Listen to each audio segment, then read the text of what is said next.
The city of Buffalo is a very proud town.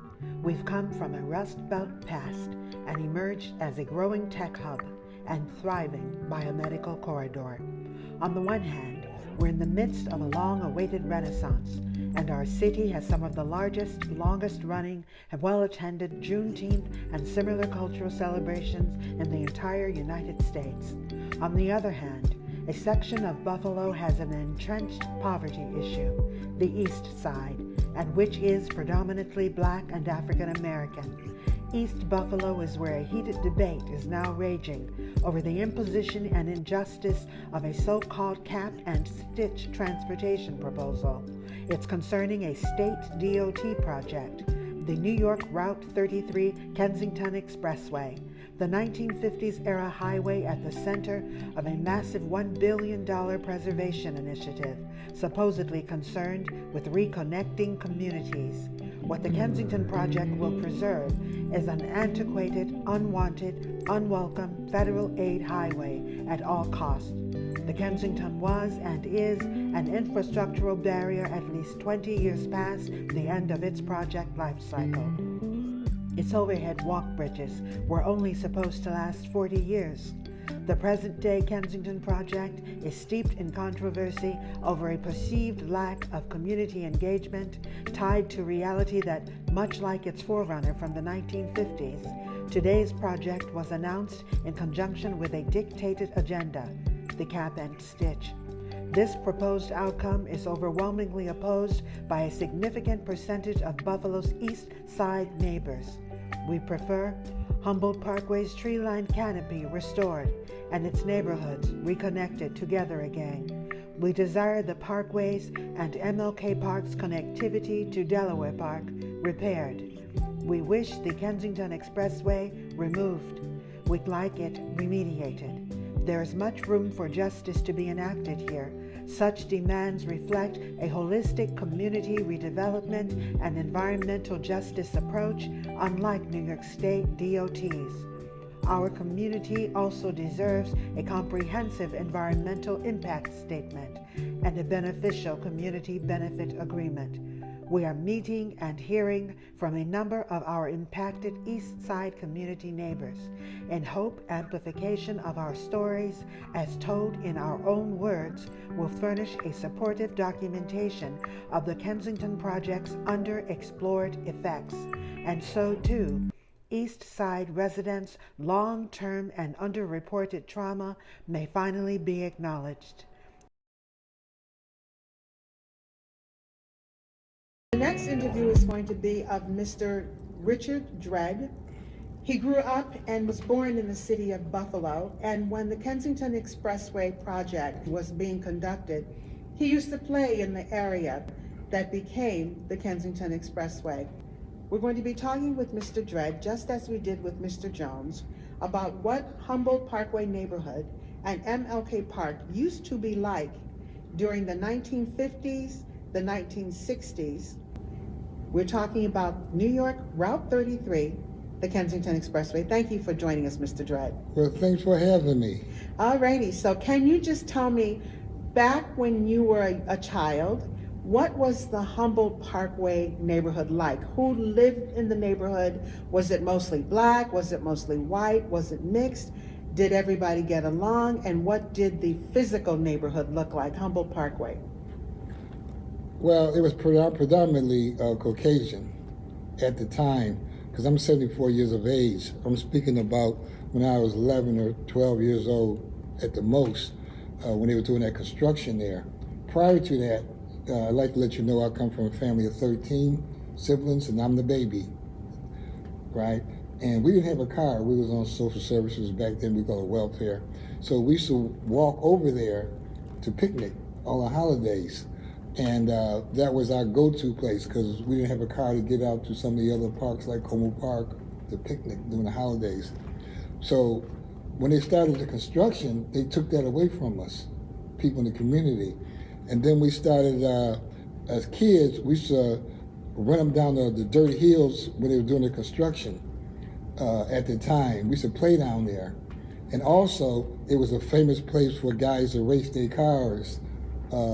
They have these these homemade cars they built, and they used to race. Some of them used to race for money, and it was a big thing back then. But I was a kid, so those are my memories. But one thing stick out in my mind about when they started that project, it was said to us between each other that they only did that to avoid the whites having to come into the city and deal with our community. They didn't want to, drive through our community, and they built that so they can avoid any contact with us. What was the way that persons in the suburbs or persons that lived in other parts of the city, how did they used to get to the Buffalo Niagara International Airport or to downtown Buffalo? What were the streets they used to use? I honestly don't know, because I was only in the center, in the east side, so I don't know how they was doing that, to tell you the truth. Primarily through streets like Genesee Street was a major thoroughfare to take persons from anywhere in the city out to Buffalo Niagara International Airport, but also to downtown Buffalo. There were other main vein thoroughfares like Broadway Street, Sycamore Street, Clinton Street, William Street, and numerous such streets that would take persons from where they were all the way into downtown Buffalo. But Genesee Street in particular goes all the way to Buffalo Niagara International Airport. I want to ask you the question, do you recall what Humboldt Parkway neighborhood looked physically like, and it's then named Humboldt Park? What did Humboldt Park and Humboldt Parkway neighborhood look like? Were they connected? Were they not connected? Was it a big park? And what was it like living and being able to play in the Humboldt Parkway neighborhood when you were young? Well, we used to go over there, and just play tag football, Humboldt Park. That's all I ever knew about. But if you could picture how like Delaware, or maybe like Bidwell, they have the trees and the grass right there in that area. Maybe like Richmond and some of those streets on the west side. Those are the duplicates of how Humboldt Park used to look. That's why my family, we used to go over there and picnic along with other indigenous people in the community that could not afford to go to the other parks. So they took that away from us. So when you were a young child, your family, which did not own a car, like many families still don't, but Humboldt Parkway looked like Chapin Parkway and Bidwell Parkway, in that it looked as if Humboldt Park were in the middle of Humboldt Parkway, where the Kensington Expressway now stands. And so can you describe what was it like to be able to recreate right in the middle of Humboldt Parkway? Did it make you feel connected to the community? What was it physically like being able to walk all the way from then Humboldt Park all the way to Delaware Park? Did you ever do that? In high school, I was able to do it by going up Main Street. I went to Lafayette. I went over there from the east side in 65. However, we used to be able to walk across the parkway into other areas, not worrying about the expressway or traffic or some of the dangers that you might run into as a resident from the east side. But like I said earlier, there's a lot of dislike about what they're planning on doing with that, proposing to do with that project. That's what I want to talk to you about.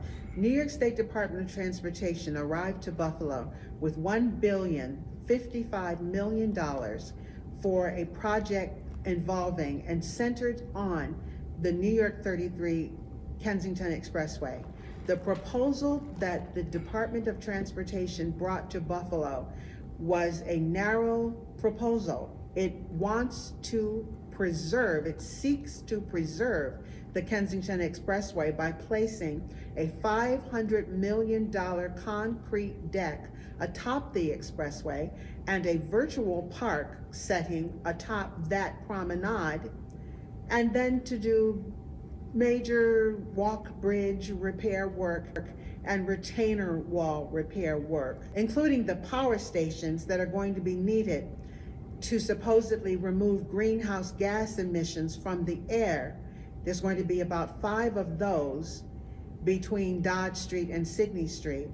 and they are going to cost roughly $12 million a year to be maintained. Can you tell me in your own words, what do you think of the two proposals that New York State Department of Transportation brought to the community? One proposal is to place a $500 million concrete deck and tunnel over the Kensington Expressway. The other proposal that was considered was completely filling in the Kensington Expressway with dirt and reconnecting MLK Park and the Humboldt Parkway neighborhood all the way back to Delaware Park. Which do you prefer? From MLK Park back to Delaware, filling it with dirt. Why do you prefer that proposal? Because I would like to see that parkway like it was when I was coming up, the beauty in it. Like I said, there was grass area, there was trees there, and we used to, from the community, it's the only place we had to go to do something socially, like kids, to play ball, as far as football, tag football, or even the picnic during the holidays. Again, my family, we didn't have a car. So that was, good for us, because I was primarily raised in Cold Spring. So all we had to do was walk over there. Did you ever personally walk or know of anyone who ever walked from Humboldt Parkway to Delaware Park on the Humboldt Parkway neighborhood corridor? Back in the day? Yes. Yes, me. You personally walked from Humboldt Park to Delaware Park? Yeah, back in the day.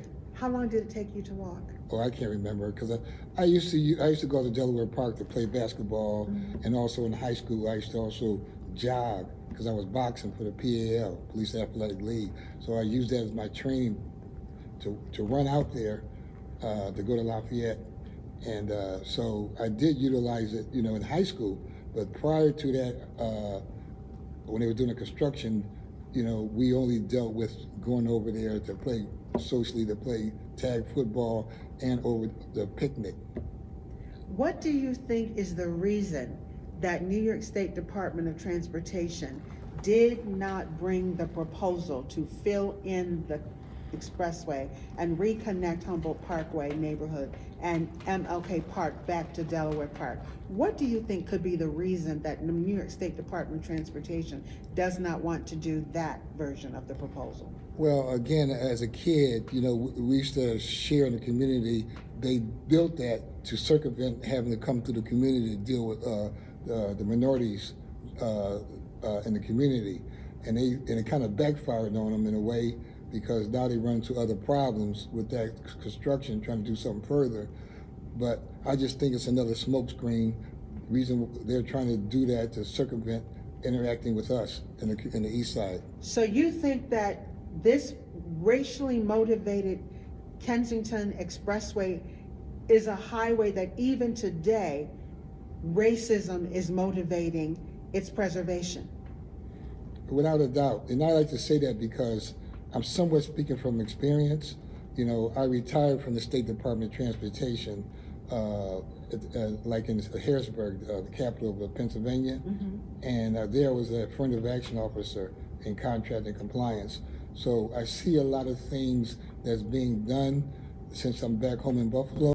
They're doing things not for the sole reason that they're putting out there. It's just to circumvent having to deal with us. It's just circumventing not have to deal with the minorities in the community. So you think racism is what is driving and fueling the New York State Department of Transportation's project focus of placing a $500 million concrete deck and virtual park in the middle of Humboldt Parkway neighborhood, instead of filling in the New York 33 Kensington Expressway and completely removing the highway and reconnecting MLK is the name of that park now, and Humboldt Parkway neighborhood all the way back to Delaware Park. You think racism is what's fueled the decision to pursue the concrete deck and tunnel instead of filling in the expressway and reconnecting the community?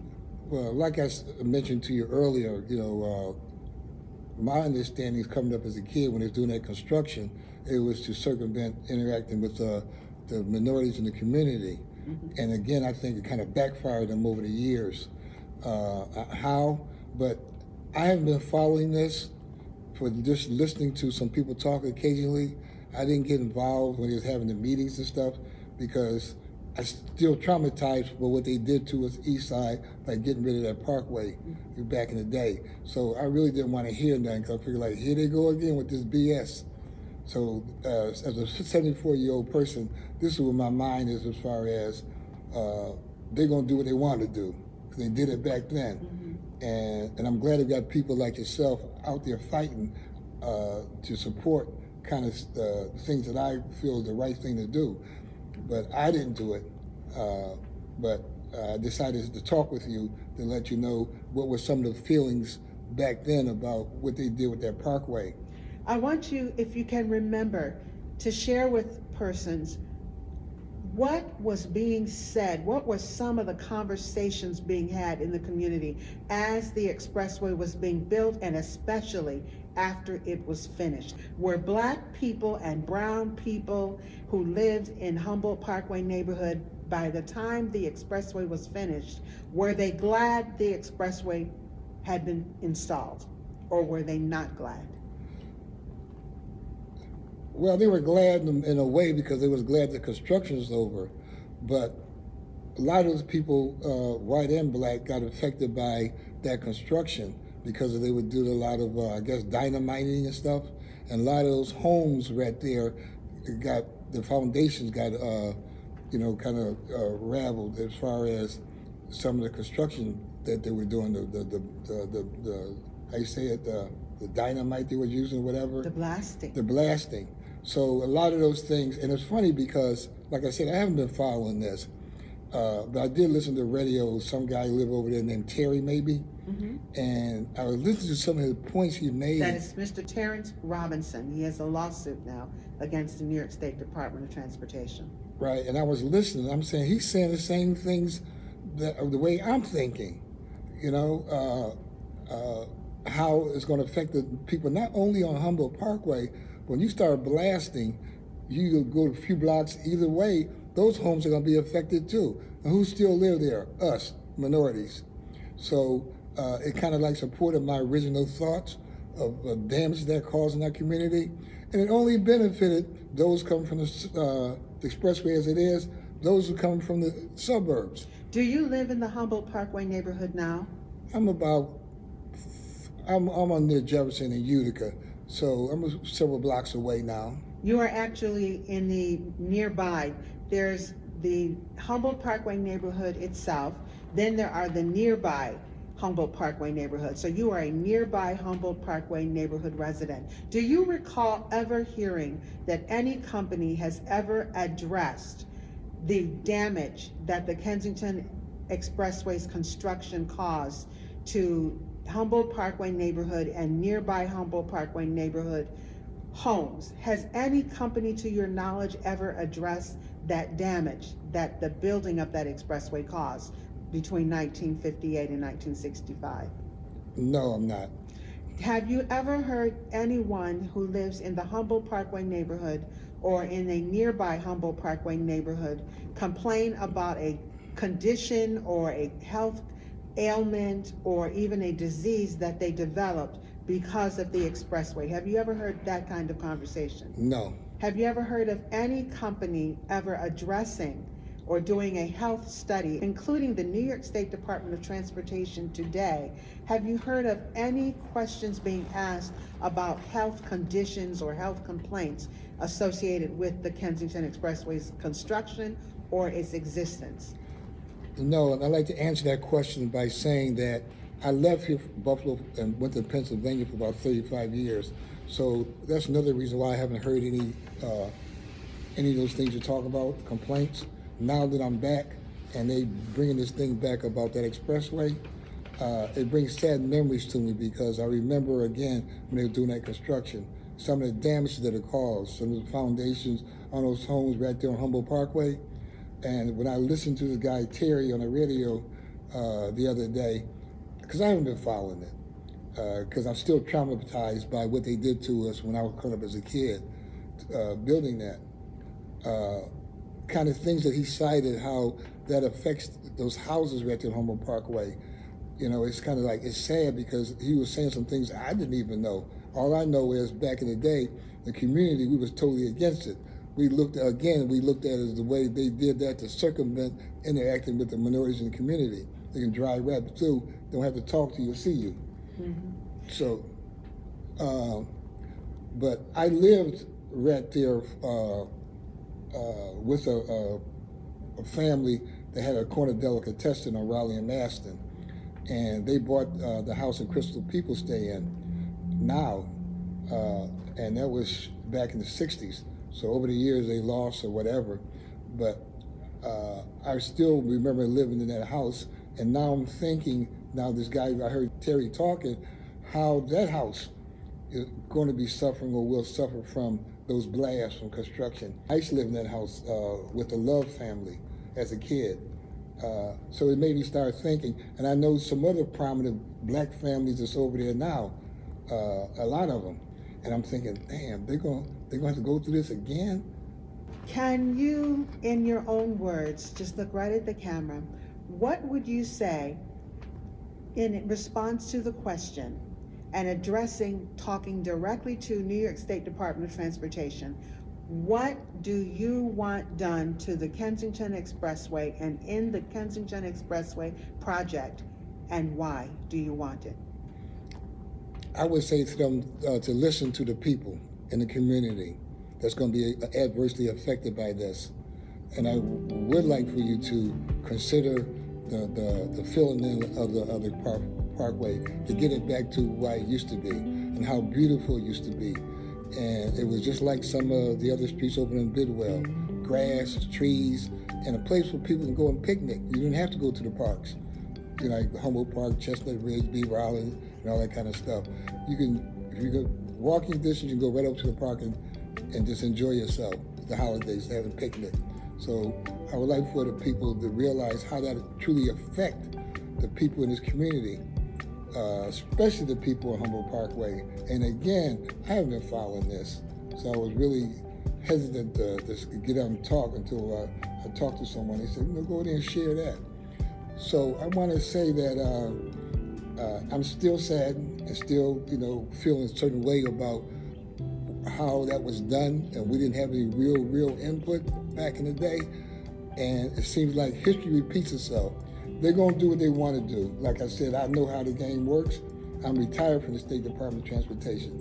They go out and do some phony surveys and make it look good, and we buy it. We're not looking at some of the other aspects that's going to be happening as a result of us allowing them to do that. So we have a chance to stop it. And I think that we should stop it and look at bringing it back to its original, like the Bidwell Park is. That's by Phil and Nan. Somewhere we must come to see that human progress never rolls in on the wheels of inevitability.